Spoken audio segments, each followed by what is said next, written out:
Check, check, check. Well, just tell me a story. Listen to that.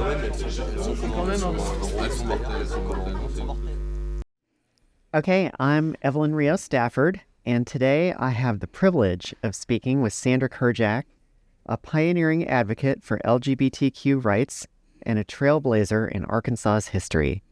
As the first ACLU director in the state, Sandra's leadership was instrumental in championing LGBTQ rights through the 1970s and 1980s.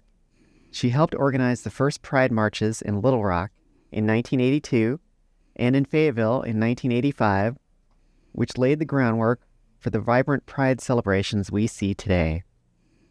Sandra also played a crucial role in the 1988 landmark case led by the Gay Students Association at the University of Arkansas. This case prevented universities from withholding student activity funds to discriminate against LGBTQ students. This ruling remains a significant piece of case law even today. In recognition of her lifelong dedication to equality and justice, Sandra was named the Grand Marshal of the 2024 Northwest Arkansas Pride Parade. And I am thrilled to have her join me to share her experiences, insight, and reflections on her remarkable journey. Welcome, Sandra Kurijaka. Well, thank you. What an incredible honor to be here. It's an amazing thing to see how the gay rights movement, I'm just shortening instead of all the letters this minute, how incredibly it's grown. I mean, we had 25 to 30 people the first time, and it caused such a stir, you would have thought the world was coming to an end. The right wing all across the state went bonkers about it. And it was but it was exciting and wonderful to have even 25 people there to say, we're doing it. So there. And it's just awesome. It was a great time. So it's been really just thrilling to see how everything is here in Fayetteville now, how the city itself has grown, but this community is just amazing. So good on you all. That's all I can say. Well, I want to maybe begin at the beginning. So tell me like the story about how you ended up coming to Arkansas and how you ended up getting involved in these battles, these really seminal battles back then. I ended up moving to Arkansas with my family. My ex-husband worked for IBM, lovingly called I'm Being Moved. And he asked, I love that. Would you go to Little Rock? And I said, are you out of your mind? I'm Jewish. What are you going? I can't go to a place like that. And can you look at it? Because all I knew was about Central High School. That's what I knew about Little Rock. Yeah, you were mentioning that, the civil rights battle about integrating the school at the time. Black people get screamed at by a bunch of maniacs. That was kind of my... And we came down, and it was a lovely little city. And, of course, the people at IBM showed us around, and they lied to me a little bit, like snakes aren't a problem, and we don't have tornadoes. But we came, and I, at some point, after about 3 years... My first years here were difficult because my mom and dad came down here to be near us, and she had leukemia. And so those years were very difficult, having my kids in new schools, the whole, everything new, and my mother to boot. So it was rough. When that time was over, it was sort of, okay, time to go to work. But I didn't go right to the ACLU. Actually, I was not the first director. A woman named Nan Brown was. And it was a part-time job, but I went to work first as her assistant. Okay. And I did that for about a year, and then I went to work for a group called Acorn that old-timers here will remember. Oh, yeah. Caused a lot of trouble. And I learned a lot there. I worked for the founder, Wade, and I learned about grant writing and community building and getting resources to support you and how to deal with people on your own side that you disagree with. All the stuff about running something I watched and I learned. And then the ACLU job was half-time, and one of my lawyers became my lawyers, one of my colleagues then at Acorn persuaded me to apply for the job at the ACLU. And I said, I have no qualifications. And he said, oh, go do it. So I did, and went home feeling very embarrassed by the interview because about 90% of the questions I answered, I don't know. Who knows what you're going to do with a budget? I don't know. But the one question I could answer is why it was right for the ACLU to defend the rights of the Nazis to march in Skokie. Oh, wow. Because I feel very strongly that when they silence anyone, they silence us all. Even when they're trying to stop the Palestinian protesters that I think are way off base right now, I say, don't stop them. Somebody wants to speak, we all must be able to, or none of us will. We have to guard that. So anyway, that was my passion, and that's why they hired me. And I never understood until years later why, because I had absolutely no qualifications, except I'd learned some stuff from a genius organizer. And I had a passion about these things. You had a passion. And I was a girl who couldn't play baseball when they organized Little League. I played before that with our neighborhood. They organized Little League. The boys got uniforms. They could go play. We couldn't. The ACLU brought a lawsuit, and now girls can play any sport they want. Yeah. I mean, that whole time I grew up in, you couldn't have your own credit card. My first checking account with my husband, my name wasn't on it. I had to sign his name. So by the time I got to the ACLU, I was a woman with a lot of passion about many of these things. Yeah.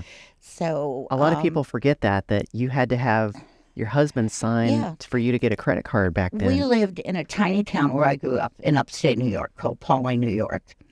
And the bank, everyone knew everyone from the minute you were born till you died, that kind of place.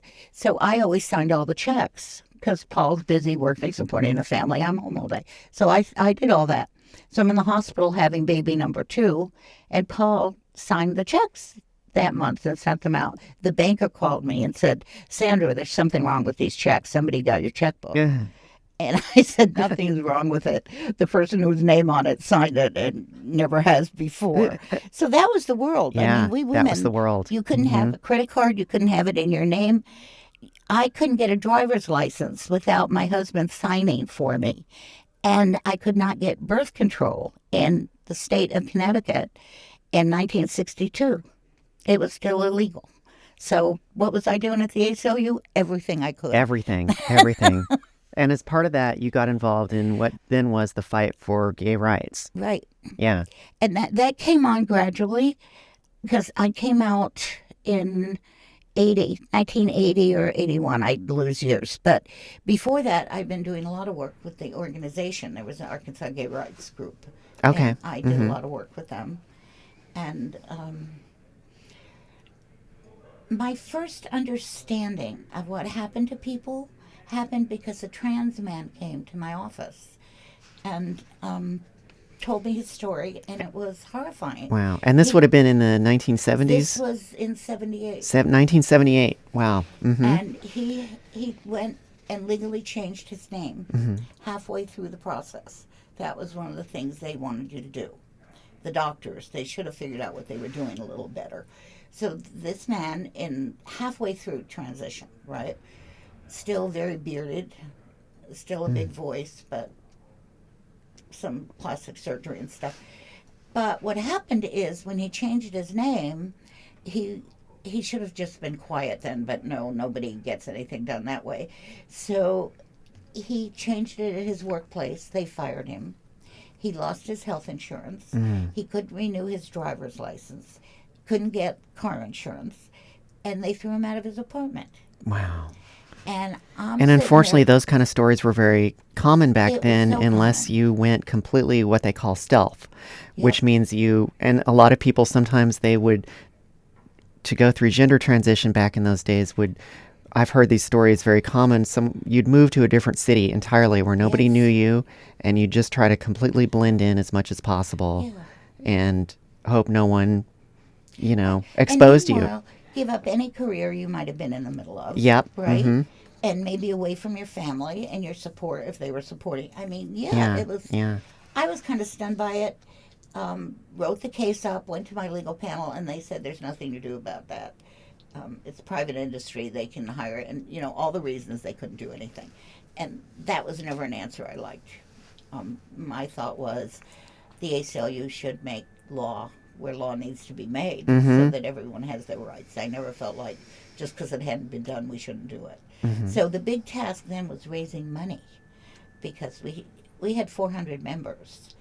Tried doing lawsuits with $35 a member. Oh, yeah. With 400 of them. Yeah, the math just So doesn't that work. was- yeah, Yeah, a tough go back Mhm. then. yeah. So, the evolution into working with the gay community was very easy for me. And then when I came out, it Mhm. was startling how people were about it. But yeah, folks. Do you were think that, was there some connection there? Do you think that kind of helped you realize who you were in some way? Oh yeah, for sure. Yeah. I spent a lot of time with, and I did not have an unhappy marriage. I was not an unhappy person. But when I met this particular woman, it was like, whoa, what Mhm. just happened to my heart? And it Yeah. just was like, okay, this is where I belong now. Mm-hmm. And a number of women I knew in Little Rock were very annoyed with me. Why her? And I'm going, who knows why you? But yeah, I was making a speech at a conference in Eureka Springs, and she was the reporter for the radio station. And I said, I want to go off the record. And she said, I might not use it. And I thought, well, you won't use it because I'm going to deal with you later. So I dealt with her later, and 10 years later we broke up. Mm. So being part of that community felt Mhm. very natural and easy for Yeah. me because so many of the women doing rights of women Right. issues Mhm. were already lesbian women. Yeah. Many of them closeted, Mhm. many of them lawyers, and just being really worried that they'd lose everything if they came out, Mhm. Yeah. which startled me. It Yeah. startled me. Like I got a letter mean- from a woman who lived in Eureka Springs. It was before I met her. And she said, we'd like to become a member of your organization, but only if you will accept us, both of us, as a joint membership. And I remember sitting there reading that letter and going, why is this a question? Mm. What, these are the two names who want to join and send them membership money. Why would anyone say no to that? Well, it turned out everyone had been saying no to them signing anything as a Wow. couple. Yeah. So of Mhm. course I did, and that turned out to have been a big deal in big the deal. lesbian community. I didn't know that was Okay. going to be a big deal because to me it was the most normal thing in the world. These are the two women who live together. So how do you get into it? You just get into it because you're living your life and you meet people and you know stuff. So Mhm. Mhm. that's a long answer to a short question. No, that's that's what we're here for. So as as time went on, we get into the 1980s, and you helped organize the first Pride March in Yeah. Fayetteville in 1985. Well, I didn't do a lot to organize that. Much Yeah. more for the one in Little Rock where I lived. Okay. This Well, let's was talk about both of them. Yeah, Yeah. the one here, really, the students did that. Okay. I mean, they were Mhm. like, when they were refused the money, they did not do what the school thought, what University of Fayetteville thought, that they just go away. They organized that group, that organization, and got way more members. And then they contacted me, and I said, they won't do what? That was always and then my Yeah. next line was always, well, they can't do that. So we had Yeah. to figure out what they could and couldn't do. I think Sheila Surratt was the name of the person who was the head of it then, and her name should be somewhere in the archives of this. But she was the one who stood up for everything and would not back down, not for a minute. And um, I felt like everybody here, all of those students, really were in danger Yeah. because the threats were very real and very violent. And And I there was worried a about them. bomb actually, right? There was a bomb Yeah. put at. I read part of Yeah. that story is that I think it was a county it was a Washita County sheriff who then later went on to work for the Springdale Police Department, who was discovered to have put some sort of device in a tree in Wilson Park. It was a bomb Yeah. at the podium. Oh, really? Okay. And so I drove up from Little Rock and got here. They've been trying to get the students to call the march off, the police and the powers Mhm. of the city. Yeah. And the students said, no, we're doing this. Yeah. And then they didn't want to give a permit. And Mort Gittleman, who was at the law school, kind of the best of the law school, Mort, and he let the county know and the school and everybody involved they get a permit in March or we'll just take it to court. And when Mort said we're going to take it, that was serious, and so they gave the permit.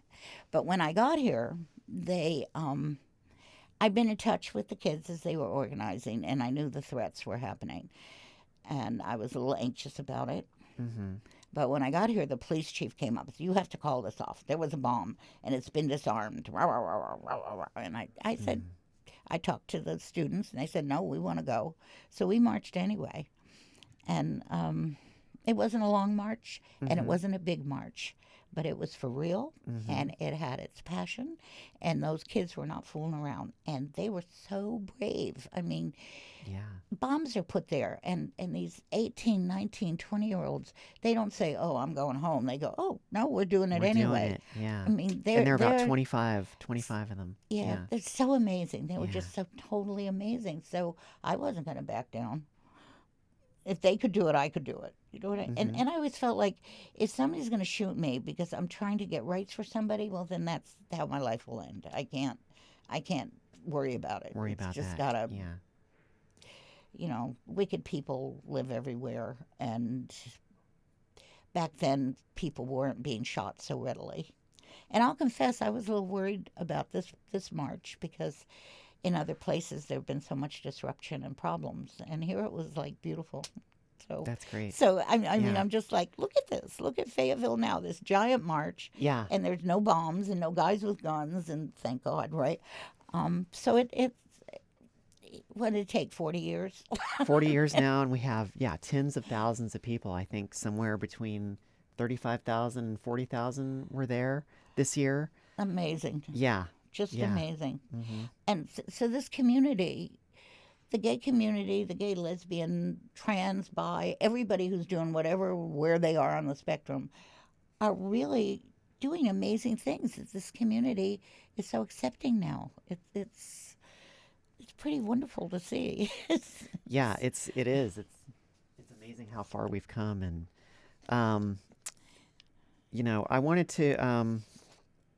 Gosh, I'm not sure which direction to go in from now because I almost want to go chronologically, but then I also want to talk maybe a little bit more about like then versus now, because you and I, we got to talk a little bit on Saturday morning because we both read children's books at the story time at the town center, and to me that was like one of the most sweetest, most heartwarming, wholesome.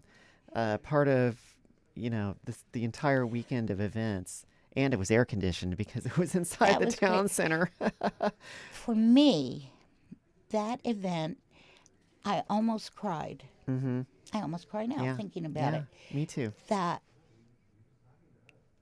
the world has come far enough that the children of these families, of our blended, insane, how we are as a community, our families, can sit in a room and have books read to these children that fit their lives, because we know they're not going to have those anywhere else. And we can leave schools out of all that for me. What I've seen of the school systems in a number of states is the less they're involved in anything, the better. Many, many years ago, before any laws protected us, I was on a committee on the board of a group called Lambda. You've all heard of Lambda Legal. And the ACLU finally got a gay rights project, and the big argument was what case should go to the Supreme Court. But what we talked about was how many years it would take to rid this country of sodomy laws. So this is 1981, 82, somewhere in there. And the best minds in the country, the best legal minds in the country were sitting around that table. Lawrence Tribe was one of the members. And Professor Lawrence Tribe. And we argued about what case to bring, and with great knowledge that it would take at least 40 to 50 years to get acceptance for our community. And here we are with gay marriage and families huge and landmark adoptions. case. we had to fight to be able to adopt babies. They had thousands of children in foster care that they wouldn't let be adopted by gay parents. And who could be better than those who really want them? So look at what we've done in 40 years, but we knew it would take 40 years. And that my message to the trans community is be patient. Keep doing everyday work at it, and in a few years, nobody's going to make a fuss. You got to keep going. Yeah. Be patient. Be patient. It doesn't happen overnight, but boy. Well, I mean, yeah, I think to me, it's, I'm the first openly trans person elected to office in Arkansas. And to me, what I've realized is just being in those spaces and just visibility is that, even folks, if there are folks who I serve with who are very, right wing, and they have their opinions and I have my opinions, but like we've gotten to know each other as people, as human beings. And really, it's just all about, I'm a person, you're a person, everybody, puts their pants on in the morning, one leg at a time. Yeah. And, and some of the folks, when I come into the meetings now, they give me fist bumps, when I come in. So was it scary for you to run for public office as a trans person, to come that out, that everybody... Well, I didn't, it's weird. I ran for office during the pandemic back in 2020. And so, and I didn't make a big deal out of it at all. I made one on National Coming Out Day. I made one Facebook post about it, and it was kind of there and gone, And so it wasn't part of why I was running or what my platform was or anything. I didn't really see it as necessarily related at all. I wanted to run, on county issues, on making our county better, on transparency in government, on criminal justice reform, on housing, and having safe housing, different issues like that. So, it wasn't really even part of why I was running. It was only after I got elected that all the media suddenly got wind and printed like the first trans person has been elected in Arkansas. And I was like, okay, well, I guess I'll do some, they all wanted to interview me all of a sudden. Yeah, right. Yeah, I'm sure. Right? That's... Before they didn't care. Yeah. Well, because now you're a public figure, so they care. Yeah. Every move you make, they care. Mm-hmm. Once they call you a public figure, they can write anything they want about you and poke around in your private life all they want. And so I think it's really incredibly brave to come out and do political public work as a trans woman in a world where you're partially accepted. And I think what is happening to you is the more people know you, the less anything matters about how you got to be who you are. Exactly. It only matters to people who don't know us. It only matters to people who don't know us. And once they know us, the mystery and the fear, I think, is gone. It's like we're just folks who are trying to get stuff done. Funny. And Can live I tell our lives. A quick story?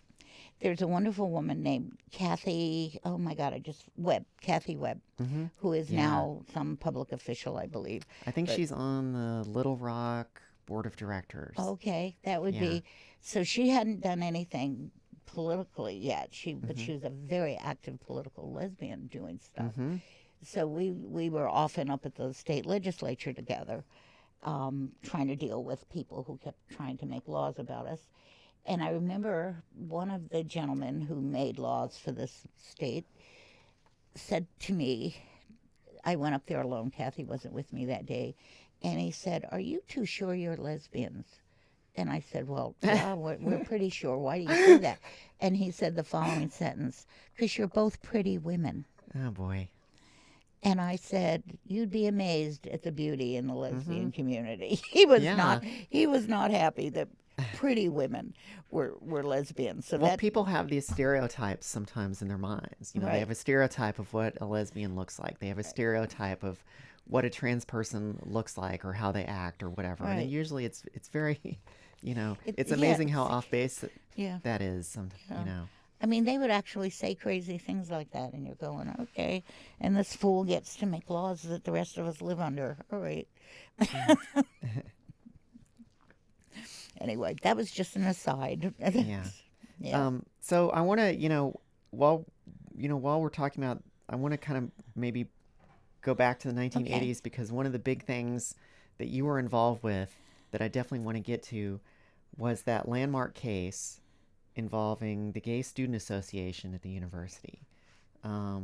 So what? Tell me more about that. Well, So they were denied. They were denied denied funding.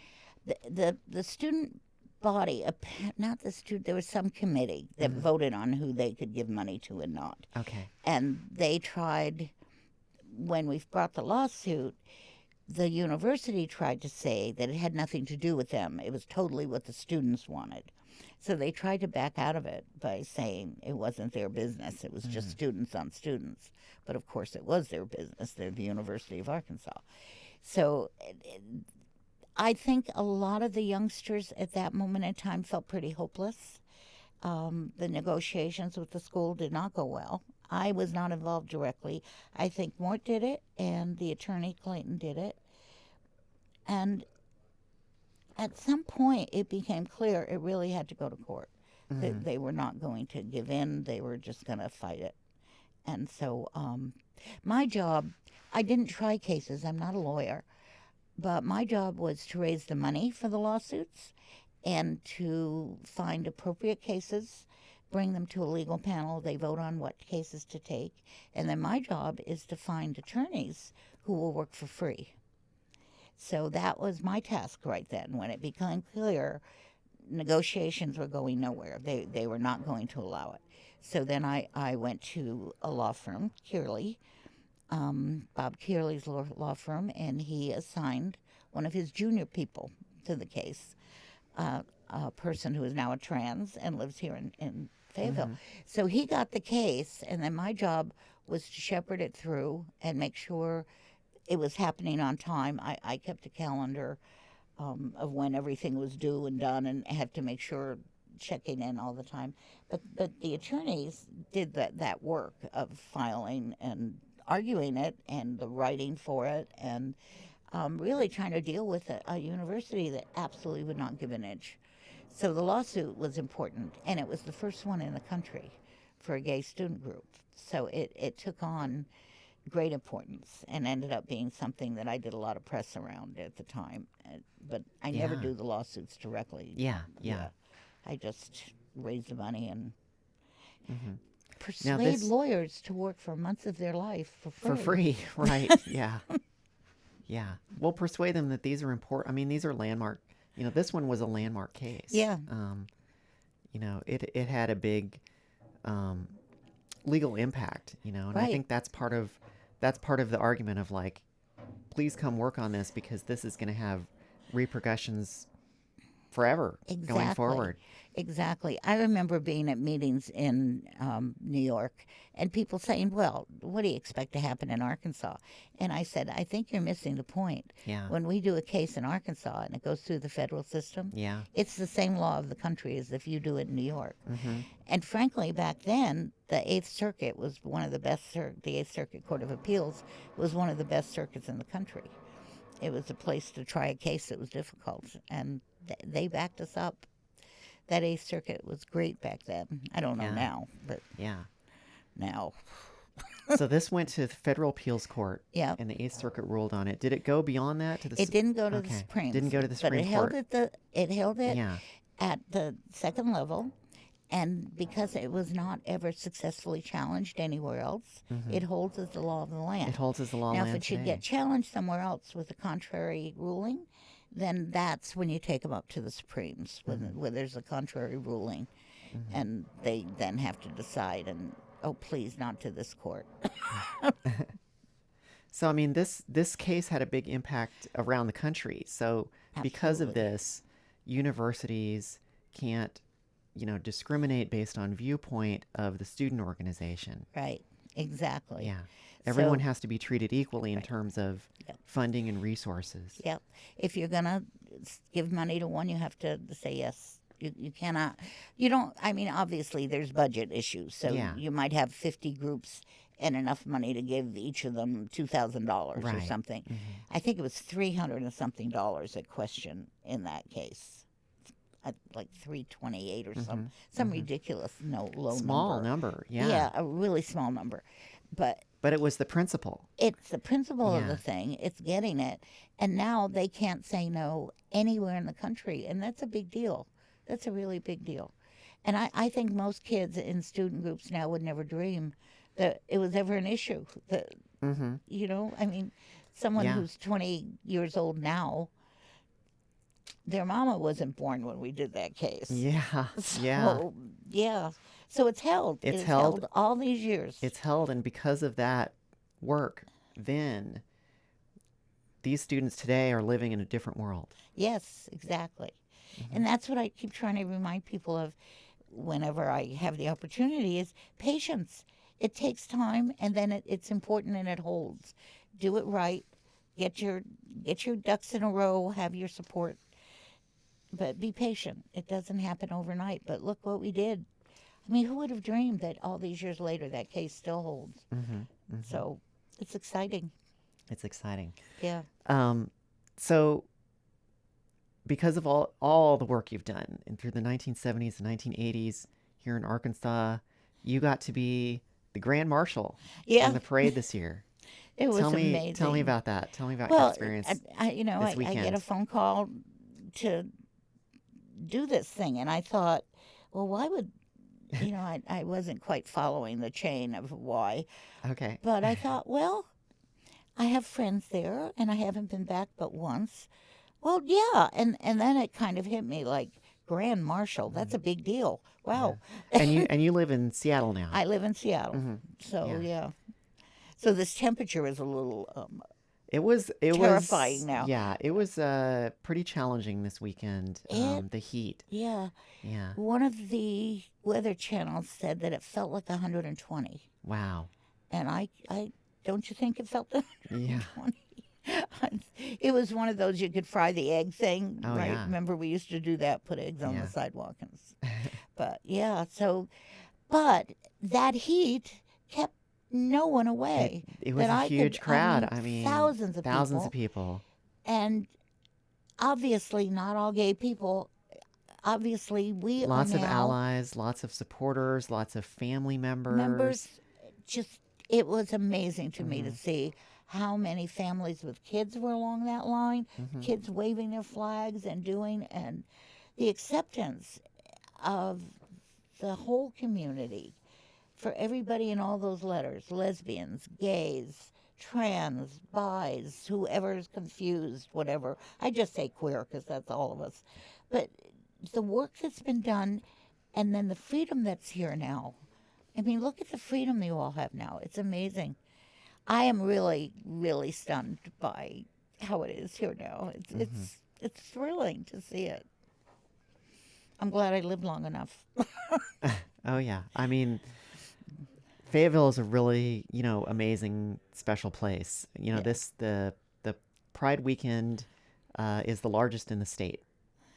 Yeah. And, I think that I'm very proud of the fact that we live in such a diverse and accepting and forward-thinking community Yeah. here. Yeah. We used to say find a college town and you'll find a good place to live for sure. And this is really it. Yeah. I mean, this is Well, so it. we keep getting named one of the best places to live in America. Yep. and, I've seen those and I'm like, studies. I thought- shh, because too many people are going to move here. They used to say that about Seattle before we got Amazon, but I urge people, don't invite them in.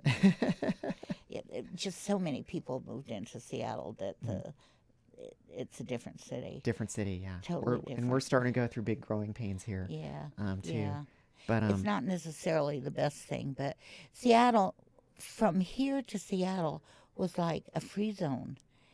It was the first, couples walked down the street holding hands. And I was like, oh my Yeah. God, look at that. So it took me Yeah. a while to get used to it was and you start okay. to see that now here in Fayetteville too. Yeah, yeah.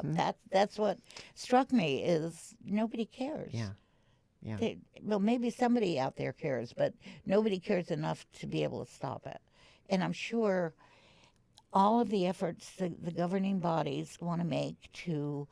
One of the bills they presented after the march, some nit brain because some of the people that make laws for our country and our states are just not too swift, but they know how to make a fuss, how to do things that will get a Get attention. constituency scared and Get upset people about riled somebody. up.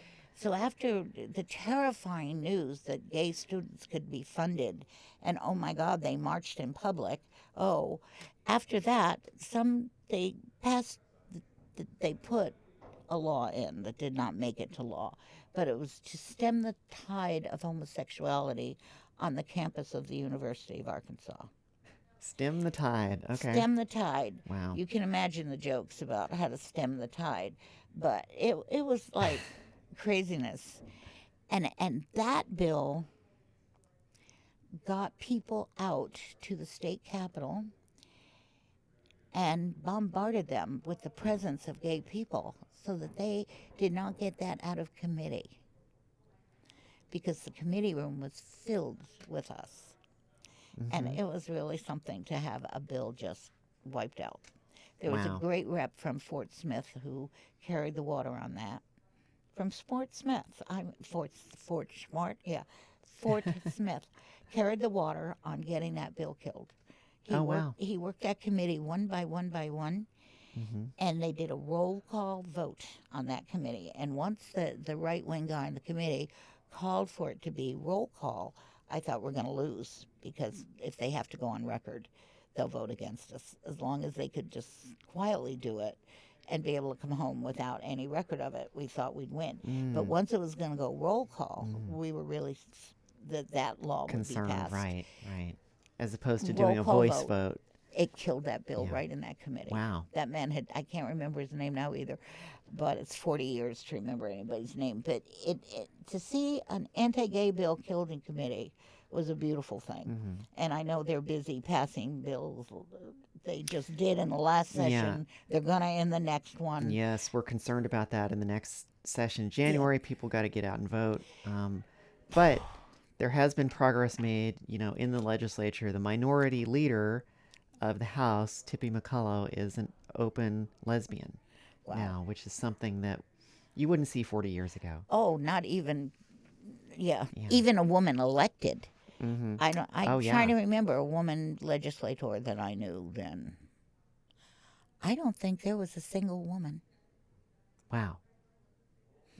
I can't imagine that I would not have known her and would not have lobbied with her, even if she was very right-wing, because right-wing women have opinions about things that don't necessarily fall in step with everything else. Yeah. And probably very few people of color in the legislature then, too, as well. Three. Three. We had three. And they were all on Justice Committee. Okay. And that was a good place, yes. They dealt with the prisons and such, so, yeah. Definitely, we still need to make progress in making our state legislature, some strange noises happening here. We still need to get our progress in making our state legislature look like Arkansas in a lot of different ways. But we're slowly making progress. Well, one of the things I learned for sure is that a few voices can have a lot of power when it comes to legislative bodies. But there's nothing like filling the rooms when they're having hearings. Yes. I got in trouble at the first gay march in Little Rock, because I said, it's the one time I wrote a speech. I almost never write a speech. I like to just feel what it feels like from the people. I know that sounds weird, but you kind of get a sense of how folks are. So I never write speeches, but I wrote a speech for the first Gay Pride March in Little Rock. And I went way off. I just went off it, because there were people sitting with paper bags on their heads to not lose their kids and their jobs. Because they were afraid to reveal their identities. They would lose their children, their jobs, their apartment. The women were very at risk of, every judge in the state took the children from a lesbian woman. Just, there wasn't even a question. Yeah. Well, I remember even the paper bags, just for a second, when I started college in 1991, and I remember in the student yearbook that first year, the Gay and Lesbian Association, some of the students wore paper bags over their head because they were afraid of retribution or being outed. Yeah. You know, and by the time I finished college, there were no paper bags. Yeah, that's like, That was yeah, progress. yeah. And then I caused a big stir and got into some trouble, not with my board, thank heavens, but with others, because I went off script and I looked over at all the drag queens that I knew were standing under a tree together, and all of the kind of butch dykes were all over in another section under another tree, and in between were just other people. But I looked and I realized how frightened the queens were, how frightened the butchie dykes were, and I thought, this isn't going to fly. I don't like how this looks or feels. So I said, I would like to see all of the drag queens in their finery and all the butchie dykes. Next time there's a bill against us, I want you to come up here to this building and come in this building and let them know you're not going to stand for it. I guess you'll scare the hell out of them if you have your dresses on. And that's what I said. Well, that headline went from one coast to the other. It went everywhere. Every director in the country called me and said, did you really say anything as impolitic as that? And I said, yep. and And did it happen? Did it happen? Did what happen? Oh, did they come? They never went in dresses. But Okay. that next time that bill to stem the tide came, Yeah. they came out. Yeah. All people, they didn't come in their drag, but they came out. And we filled those rooms so that when the committee people came in, they didn't have right-winger signs to look at. They had our signs. So the trick to that is get there in the morning before the right-wingers bring their busloads in, take the room so that the people making the laws see what you want them to see, not and leave the right-wingers standing out in the hall, because we've been on the other side of that. So it's important for people to show up and be there. There's a lot of power in a room full of queers letting some people know we're not going to have it anymore. Yeah. In the last legislative session, there were a couple bills that this reminds me of. There was an anti-drag bill that was filed in the last session last year. And exactly what you talked about actually did come to pass. The room was filled. There were drag queens who showed up, who testified, got, we're not afraid to get in front of the committee and the microphone and, just dispel a lot of, myths and misunderstandings and false narratives and things like that. Another one where I saw the whole trans community, different bill. Trans community showed up and filled the room, was for a bathroom bill. And, both of those bills eventually got changed, in such a way that they weren't, that they were less onerous. They were less onerous. They were both changed in ways that people were okay with, That's important. Yeah. Something you can live with. Yeah. It never, I had not realized, because I've not been terribly active and I live in that free zone in Seattle, how absolutely attacked the trans community was, till when I was coming down here, I started reading stuff, and then I read the case, not our old case, but the new case on these bills, and I was appalled. I had no idea. But that legislature they seem obsessed with bathrooms. When we were trying to get ERA passed, one of their big things was that we'd have everybody using the same bathroom. And we'd point out, here in the state capitol, there are no his and hers bathrooms. There are bathrooms. There's no women's room here. It's a bathroom.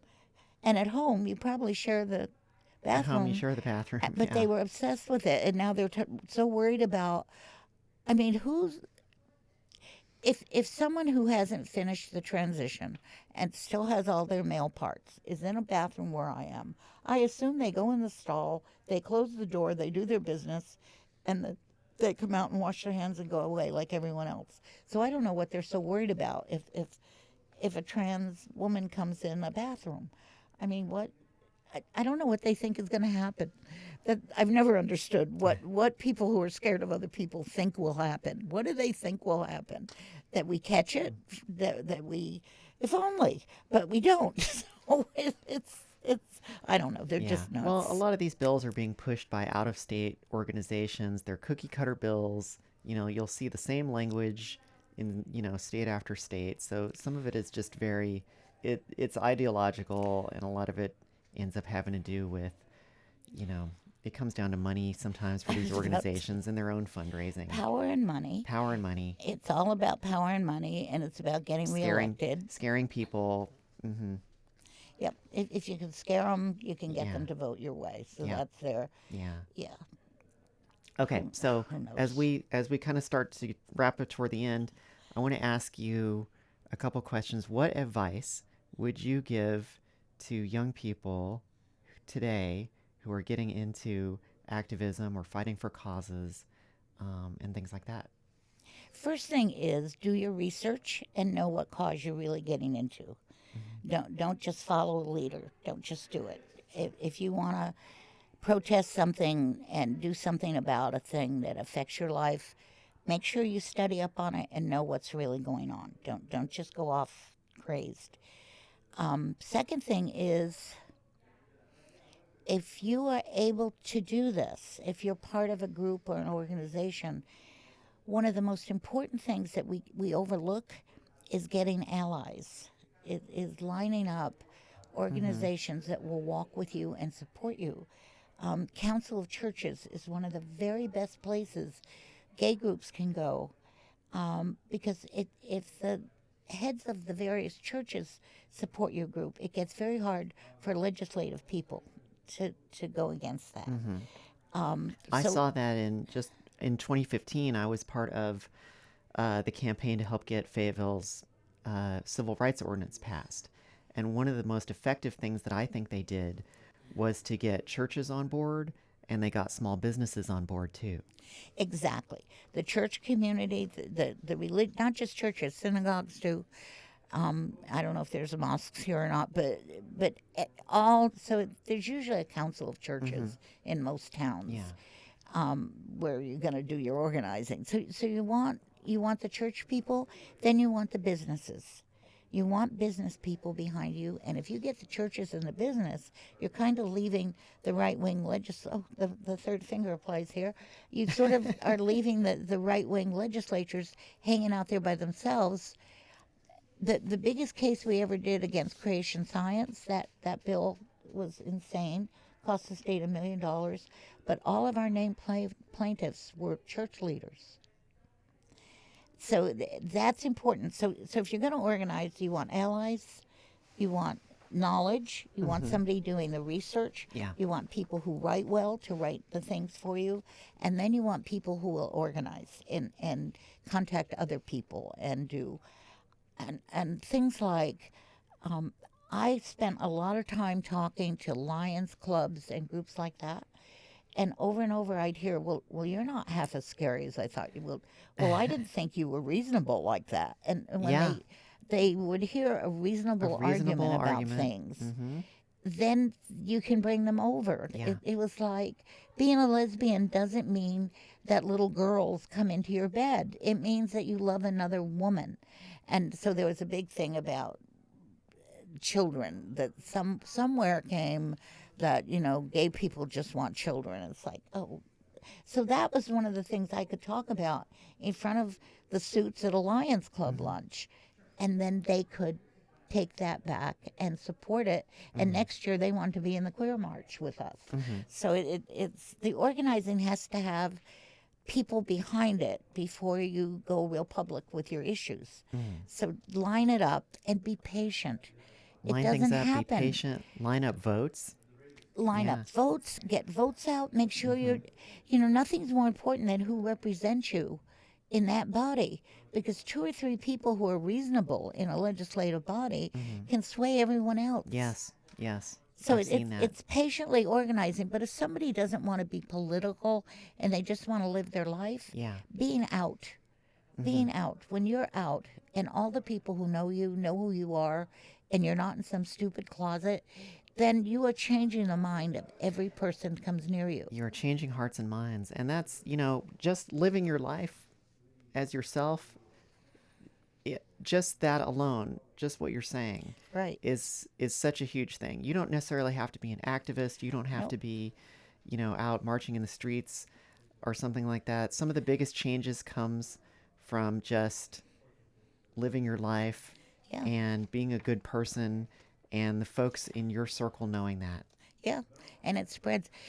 I think it's a tragedy in our country, but I think AIDS changed the hearts and minds, because when AIDS happened Yeah. and people realized their lawyer, their accountant, their dentist, their dentist. their doctor, I was going to say their dentist. neighbor. Oh, Yeah, really? Yeah. And yeah. I think so many people got to know gay people that they've known all along but didn't have the label. And really, we hate Yeah. labels, but labels helped. So yeah, a little. It was, yeah. But The patience. silver young people, lining of that Yeah. tragedy. Yep. Um, Yeah. But people got to know it's not just this one It's thing. not just those weird people over there. Right. It's Yeah. it's people who are in my life, Yes. who I've known. Right. Yeah. I've been alone in the office with that queer man. I didn't even know it. I actually heard that sentence. Oh, yeah. So yeah, it's being out is a brave act all by itself. Is there anything that I forgot to ask you about? I don't know. Okay. Because there's so much that's being celebrated about what we did in the past. Yeah.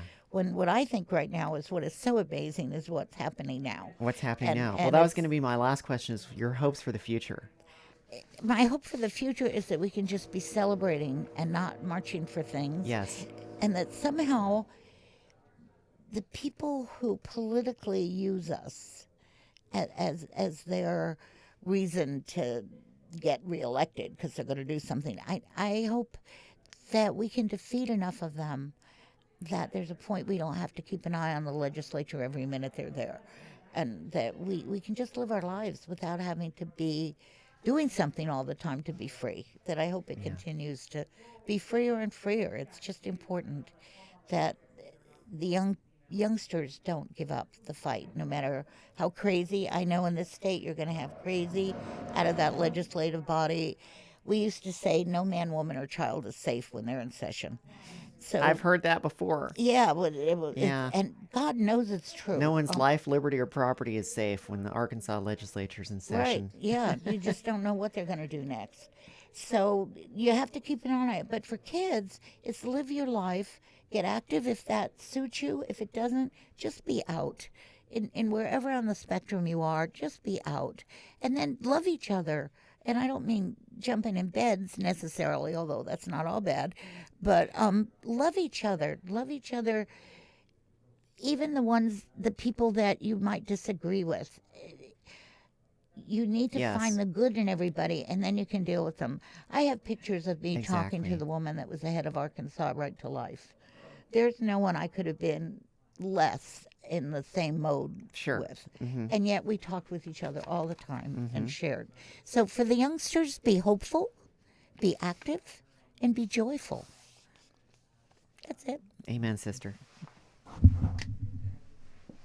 Well, I think that kind of wraps us up. Yeah. Thank you so much for sitting down and talking to me. And I've enjoyed getting to know you this whole weekend. And I don't know, keep on keeping on. Yes. Thank you so much for having me. And it is truly a pleasure to get to know you. Who dreamed it? The Listening Lab is a space for honest and intimate conversations to better understand our neighbors and ourselves, and is made possible by the Walmart Foundation.